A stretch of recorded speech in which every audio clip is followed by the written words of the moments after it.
Olá, turma, sejam bem-vindos à nossa segunda semana da disciplina Práticas para uma Ação Gestora Inovadora. E estamos aqui novamente com a Bidocência, com a participação da professora Fabiana, buscando trazer para vocês um modelo de inovação nas nossas videoaulas. Aquela inovação que eu falo com vocês, da inovação incremental, que é você buscar atualizar, trazer uma mudança, não apenas acessória, não apenas cosmética, mas mudar até a mensagem e a forma como a gente apresenta uma determinada aula.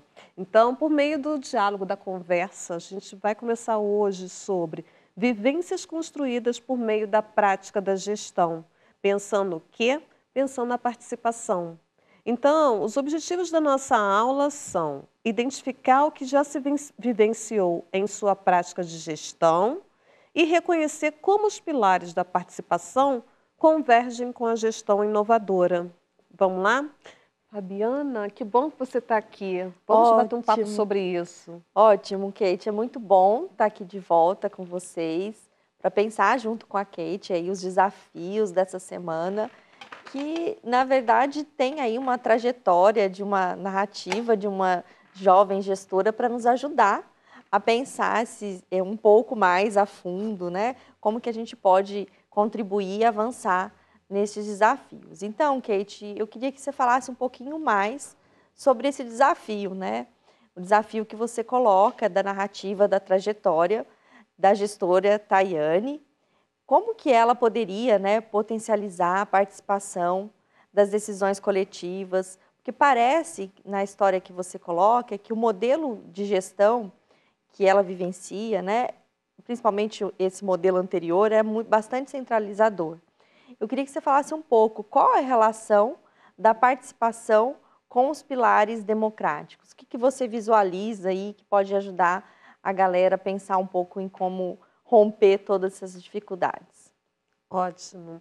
Primeiro, Fabiana, eu preciso contar para vocês que esse desafio, né, que eu trago da jovem gestora Tayane, essa ideia veio de uma design instrucional aqui da Univesp, a professora Cláudia, preciso dar o crédito a ela é inovadora e me desafiou a trazer esse formato, né, de desafio acompanhando um personagem, no caso, essa jovem gestora Tayane.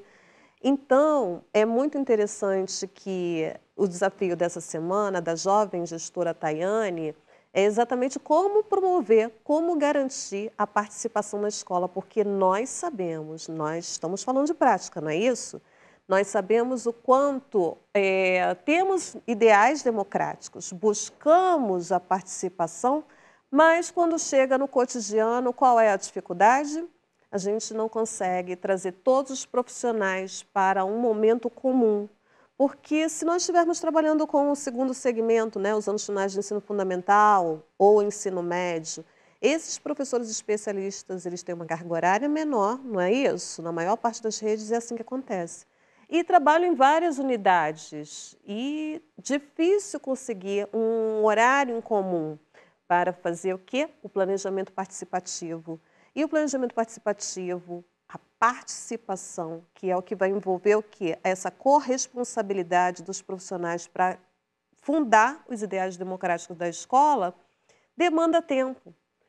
Demanda tempo, esse é um desafio que é um dos desafios que atravessa a função gestora, da equipe gestora, como pensar um momento que seja único, que seja comum para os profissionais conversarem. A participação e pensar o planejamento, pensar o projeto político-pedagógico, pensar ações de intervenção com a comunidade, com os alunos.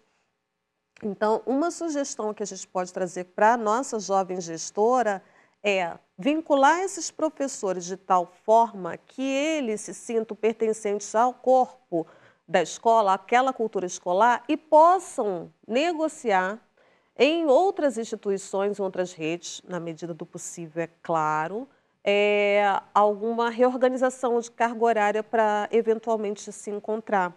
É claro que outras opções seriam um sábado letivo. Não sabemos se é possível garantir, porque nós também sabemos que alguns professores fazem a graduação à distância, que pode ter avaliação nos sábados letivos. Pelo menos no Rio de Janeiro nós temos o CEDERJ, as avaliações presenciais elas ocorrem principalmente sábado e domingo.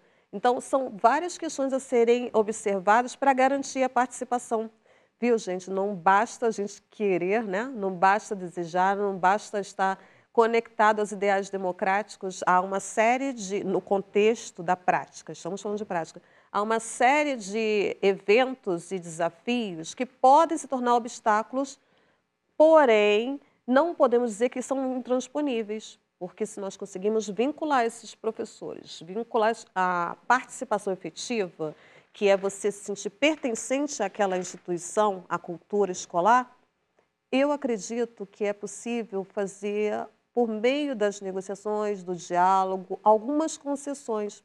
Não vai ser sempre, não está garantido, mas você consegue cada vez mais adesão dos profissionais quando eles se sentem parte daquele corpo docente, parte preponderante da cultura escolar. Ótimo, Kate. E realmente, né, pensar o desafio como um desafio da gestão, da Isso, equipe, né? isso. E, Kate, nesse sentido, nos explique assim, como a participação pode estar associada à inovação, tanto na escola, né, e pensando em como viabilizar essa ação, reconhecendo que cotidianamente há muitos incêndios a serem apagados na escola por essa equipe gestora.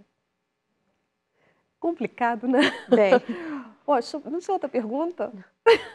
tem que ser difícil, Tudo né? bem, Fabiana, tudo bem, a gente vai sobreviver.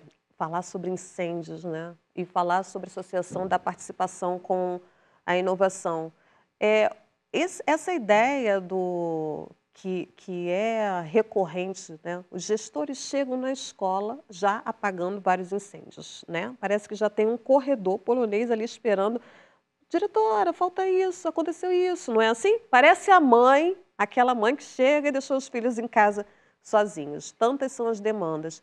Gente, o planejamento da ação gestora é fundamental para evitar, não vou falar que é possível, sabe, suspender e extinguir totalmente, 100% desses incêndios todos a serem apagados, porque a escola ela é dinâmica, ela é viva e, enquanto dinâmica é um sistema vivo, ele vai estar o tempo todo em movimento. Então, toda hora vão surgir novos desafios. Então, planejamento, essa é a minha sugestão, para evitar que a gente trabalhe apenas apagando incêndio. Então, o trabalho não evolui se você fica só trabalhando por meio de apagamento de incêndio.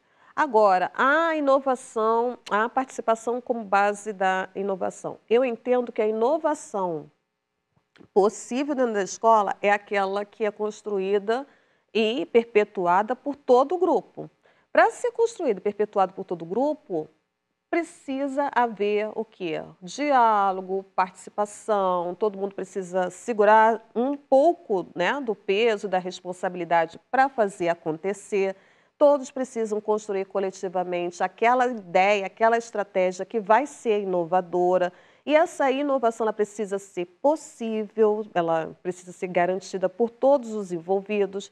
Eu entendo que a participação é a base da inovação, porque é o que vai garantir a permanência, vai dar sustentabilidade a essa inovação. Então, uma iniciativa individual ou uma iniciativa de poucos professores, não vai garantir uma inovação que seja permanente, que tenha continuidade, entendeu? Ela vai ficar frágil. Para ser uma inovação que tenha sustentabilidade, que seja fecunda, que seja duradoura, precisa haver participação do coletivo, precisa ser gerida pelo coletivo, pelo grupo. Entendeu, Fabiana? Então, eu acho que a participação ela é a base da inovação, porque é o que vai garantir sustentabilidade a essa inovação, permanência e que se prossiga, né, com os projetos coletivos. Muito bom, Kate.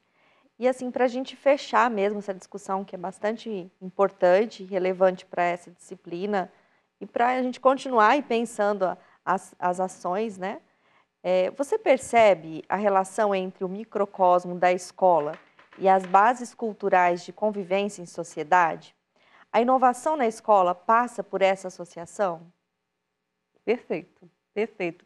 Gente, é na escola que a gente começa a ensinar essas crianças, eu vou falar dos mais jovens, né, a trabalhar e conhecer os ideais democráticos. Mas aí nós precisamos de professores e gestores que estejam ancorados com os pilares democráticos, que permita que esses alunos se exponham, se coloquem, entendeu? Sejam ouvidos, não sejam silenciados, que participem de determinados movimentos, que constituam um grêmio ou outros movimentos de alunos, entendeu? Grupos de alunos com representantes e que aprendam a trabalhar com assembleias. Então, a participação que eu estou falando e que nós adultos temos tanta dificuldade de colocar em prática e temos dificuldade de manter a nossa democracia tão jovem, é porque não aprendemos lá nos anos iniciais. Então, eu entendo que sim, a escola ensina, mas ela ensina muito mais pelo exemplo, muito mais pela imersão e pela experiência, pela prática. Então, nossos jovens precisam aprender ali na escola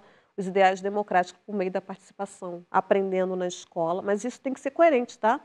Se não houver coerência, não adianta eu falar sobre e eu ser autoritária.